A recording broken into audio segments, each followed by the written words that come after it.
अगर आप अपनी मेहनत की कमाई को फिक्स डिपॉजिट में पैसा को रख रहे हैं, इन्वेस्ट कर रहे हैं, तो एक तरह से ये आप सोचिएगा कि फिक्स डिपॉजिट में मेरा पैसा बढ़ेगा, मेरा डबल हो जाएगा वहां से। लेकिन आपको एक चीज समझना बहुत जरूरी है कि आप एफडी आपको अमीर नहीं बनाएगी, कभी नहीं अमीर बना सकती। अमीर नहीं बनाने के कारण से साथ ही साथ वो आपका पैसा जो इन्वेस्ट कर रहे हैं वो पैसा आपको दिखेगा ज्यादा, लेकिन वो पैसा का वैल्यू कम हो जाएगा। एक तरह से वो पैसा दीमक की तरह आपका खत्म हो जाएगा। तो एफडी के बारे में जानना बहुत जरूरी है, और पैसा कहाँ रखना चाहिए उसके बाद इसके बारे में भी बताएंगे। और साथ ही साथ एफडी में कितना टैक्स लग जाता है, क्या लगता है नहीं लगता है, टोटल चीज हम लोग इस वीडियो में पूरा एनालिसिस के साथ देखने वाले हैं। तो चलिए वीडियो को शुरू करते हैं। इससे पहले आपसे रिक्वेस्ट है कि वीडियो को लाइक और चैनल को सब्सक्राइब करके बेल आइकन जरूर ऑन कीजिएगा। एक जमाना था जब एफडी में भी इंटरेस्ट बहुत ज्यादा देता था, यानी कि लगभग 9% का भी इंटरेस्ट देता था। सब बैंक में लगभग 9% प्लस इंटरेस्ट आता था बहुत सारे बैंकों में। और अभी का जो जमाना है वो है 6 से 7% इंटरेस्ट देने वाला। एफडी में 6 से 7% इंटरेस्ट देता है, और वो भी आप अगर आप सीनियर सिटीजन है तो, अगर आप उसमें नहीं आते हैं तो फिर उससे भी कम इंटरेस्ट मिलता है बहुत एफडी में। तो अगर इतना कम इंटरेस्ट मिल रहा है तो मान लीजिए कि इन्फ्लेशन रेट यानी कि महंगाई दर कितना है अभी, तो 5 से 6% तो महंगाई दर है। यानी कि जो पैसा आप वहां पर जो एक तरह से रिटर्न मिल रहा है आपको 10 साल बाद, वो तो आपका महंगाई बीट करने में ही चल जा रहा है। यानी कि आपका पैसा कहाँ बढ़ रहा है, आपका पैसा कहाँ आप इन्वेस्ट किए हैं, उस पैसा का क्या वैल्यू रहा, क्योंकि महंगाई दर तो उतना बढ़ रहा है। महंगाई दर में ही आपका पैसा इधर से उधर हो जा रहा है। अगर 5 लाख को फिक्स डिपॉजिट करते हैं 10 सालों के लिए, अगर 6.5% का रेट देता है आपको, 6.5% का, 6.5% रेट देने के बाद भी आपका जो पैसा बनेगा वो 9,40,000 बनेगा। यानी 9,40,000 रुपये टोटल आपका पैसा बन रहा है। 9,40,000 बन रहा है। यही पैसा अगर मान लीजिए म्यूचुअल फंड्स में रखते हैं या एसआईपी वगैरह में इन्वेस्ट करते हैं, और 10 साल का जिस तरह से ड्यूरेशन में 12% का रिटर्न मिनिमम देता ही देता है, तो लगभग अगर 12% का रिटर्न भी देता है तो 12% के अनुसार से आपका जो 5 लाख रुपया है वो लगभग 15 साढ़े 15 लाख रुपया हो जाएगा। एक अच्छे इंडेक्स में अगर वही पैसा आप रखते हैं तो 12% के रेट से ही आपका पैसा बन गया 15.5 लाख रुपया।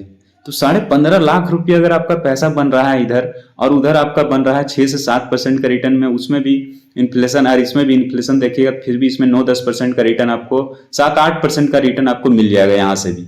तो इस तरह से रिटर्न अगर यहाँ से अगर आप कमाते हैं तो ये आपका प्रॉफिट में जाएगा, यानी कि आप महंगाई को बीट कर सकते हैं। तो इस तरह से अगर आप पैसा इन्वेस्ट करते हैं तो फिर आपके लिए अच्छा हो सकता है, क्योंकि एफडी एक तरह से आपको सेफ फीलिंग दे सकती है। हाँ, मेरा पैसा सेफ में है। सेफ रिस्क मतलब कोई रिस्क में नहीं है। फिक्स्ड है, नहीं कि फिक्स्ड मतलब फिक्स्ड है, इतना मतलब हमको मिलेगा तो मिलेगा। लेकिन वो उतना मिल करके क्या फायदा, ये तो सोचिए कि हमको इतना ही मिलेगा तो उससे हमको क्या फायदा। एफडी में पैसा उतना ही रखिए जो कि आपको बहुत ज्यादा इमरजेंसी हो। जो पैसा 10 साल 12 साल 15 साल के लिए अगर आप रखना चाहते हैं, वो पैसा को आप एफडी में ना रख करके अगर आप म्यूचुअल फंड्स में रखते हैं तो आपके लिए बहुत ही बेटर होगा, और रिटर्न भी बहुत बेटर होगा। म्यूचुअल फंड्स का आप वीडियो भी देख सकते हैं। बहुत सारे म्यूचुअल फंड्स हैं जो बहुत अच्छा रिटर्न देते हैं और कम रिस्क में भी देते हैं, अगर आप अच्छे म्यूचुअल फंड्स में रखते हैं पैसा। तो अगर आप फिक्स डिपॉजिट में आंख बंद करके रख दीजिएगा, इतना मेहनत से कमाता है इंसान, और कमा करके उस पैसा को आंख बंद करके आप कहीं रख दीजिएगा फिक्स डिपॉजिट वगैरह में, तो सोचिए कितना ज्यादा आपका लॉस हो रहा है। जो पैसा का वैल्यू अभी कमाए हैं वही पैसा मान लीजिए आपको 10 साल बाद फिर देगा, तो क्या फायदा, मतलब समझिए। तो इस तरह से अगर आप सही तरीका से पैसा को इन्वेस्ट करते हैं तो बहुत अच्छा रिटर्न आपको मिलेगा।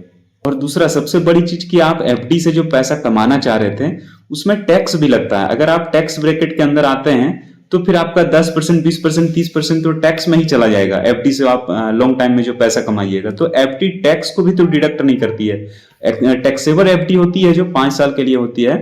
5 साल के लिए लॉक इन पीरियड का एक टैक्सेबल एफडी होता है। उसको छोड़ करके लगभग टोटल एफडी क्या है, सब में टैक्स लगता है। अगर आप 5 साल के लिए उसमें रखते हैं और 5 साल के पहले वो ब्रेक भी नहीं होता है, तो वो एफडी में रखिएगा तो वो टैक्स सेविंग के लिए रहता है। लेकिन बाद बाकी टोटल एफडी में क्या होगा, टैक्स आपको लगेगा ही लगेगा।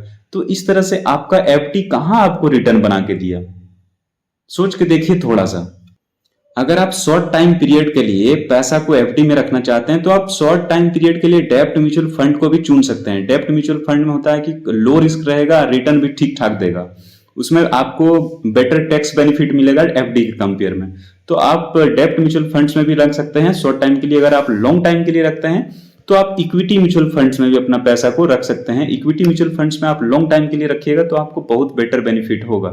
तो आप लॉन्ग टाइम के लिए इक्विटी म्यूचुअल फंड्स को चुन सकते हैं और शॉर्ट टाइम के लिए डेब्ट म्यूचुअल फंड को आप सिलेक्ट कर सकते हैं। उसके साथ ही साथ आप ये भी सोच सकते हैं कि एफडी एक तरह से आपको पार्किंग की तरह है, पार्किंग है, ना कि आप वहां से इन्वेस्टमेंट करके पैसा कमा सकते हैं। एफडी आपको वेल्थ क्रिएशन के लिए नहीं, जबकि पार्किंग के लिए आप बोल सकते हैं कि एक तरह से हम अपना पैसा को पार्क किए हैं वहां पर। और एक बात और कि एफडी आपको कंफर्ट जोन दे सकती है। कंफर्ट जोन से आप कभी भी अमीर नहीं बन सकते हैं। ये आप कहीं भी ये चीज सुनते ही होंगे कि कंफर्ट जोन से आप कहीं भी अमीर नहीं हो सकते हैं। उसी तरह से एफडी आपको कंफर्ट जोन दे सकती है, यानी कि सेफ फीलिंग करवा सकती है, लेकिन आपका पैसा इन्वेस्ट करके वहां से आपको अमीर का नहीं बना सकती है। अगर आपको अमीर बनना है तो थोड़ा रिस्क लेना होगा, म्यूचुअल फंड्स वगैरह में इन्वेस्ट करना होगा। और खास करके आज के युवा लोग अगर सही से इन्वेस्टमेंट ना करना सीखेंगे तो आज तो जैसे तैसे इन्वेस्ट कर देंगे, लेकिन कल वो बहुत पछताएंगे। तो अगर आप चाहते हैं कि वेल्थ क्रिएशन के लिए एक अच्छा वीडियो आप हर रोज देखें, समझें, तो इस चैनल को सब्सक्राइब करें और बेल आइकन जरूर ऑन करें। वीडियो को लास्ट तक देखने के लिए थैंक्स।